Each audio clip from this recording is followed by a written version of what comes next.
మీ అందరితో ప్రార్థన ఒకటే నాకు తెలుసు ఈ ఎలక్షన్లో మన పోటీ కాంగ్రెస్ తో లేదు. నాకు తెలిసి కాంగ్రెస్ 3వ ప్లేస్, కరెక్టేనా? 3వ స్థానమేనా?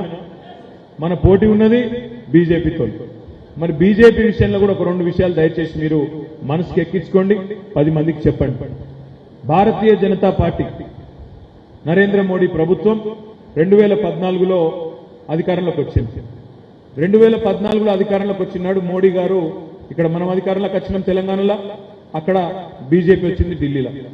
ఇవాళ నన్ను ఎవరైనా అడిగిర్రనుకో, మీ వినోద్ కుమార్కు మీ పార్టీకి ఎందుకు ఓటేయాలనే, నువ్వేం చేసినావు అసలు సిరిసిల్లకు అని నన్ను ఎవరైనా అడిగితే, నేను ఒక బండి ఎక్కి బండి మీద కూర్చోబెట్టుకొని గంట చెప్పి చూపెడతాను. గంట సేపు అన్ని చూపెడితే ఏమేం పనులు చేసినాము.